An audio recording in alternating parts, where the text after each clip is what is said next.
Welcome back, everybody. I'm with Anderson Cooper, talking about the China Syndrome. Yeah, that movie holds up, yeah, I think, really well. I was kind of nervous to see it, and I was so happy with that it holds up. Yeah, it's a really good film. Ended up being, you know, the initial casting, we talked some about casting, but initially it was going to be Jack Lemmon and Richard Dreyfuss, who was essentially going to play a documentary filmmaker in the Jane Fonda role, but then Dreyfuss made The Goodbye Girl and won an Oscar, and his price Right, yeah. He wanted more money, essentially. And he all of a sudden had the right to demand more money because he had an Oscar.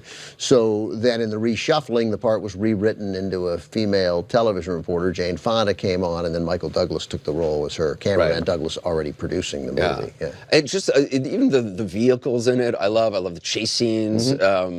And I think Jack Lemmon is you know, I mean, I said this before, but I think Jack Lemmon is sort of forgotten by a lot of people today, and you know, I mean, by certainly by younger people, and so no question. I mean, not by our audience, but by the rest of the world. But like, you don't hear like young people talking about Jack Lemmon so much, and never one time at any point in his career turned in a bad performance. Yeah, none. It's really none. If Jack Lemmon was in the movie, even if the scripts, and sometimes he made some movies where the scripts weren't very good, he always elevated. Yeah.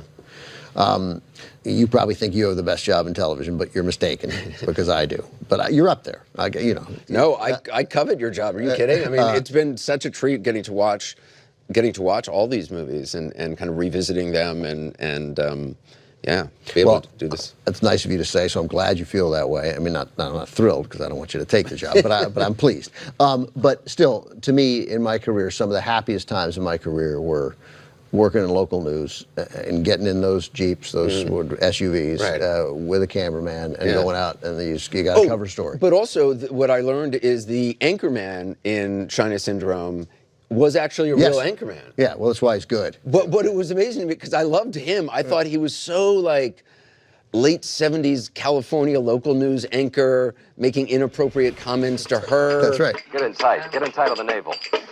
Oh, mercy.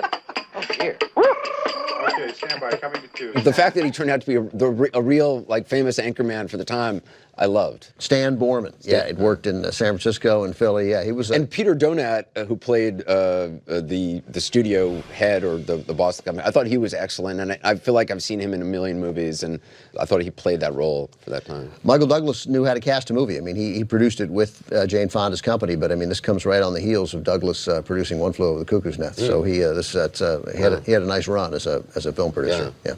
Anderson, thanks very much. My pleasure. Stick around, everybody. Coming up next, a movie that earned 5 nominations in the acting categories, was the last movie to do that, 1976's Network.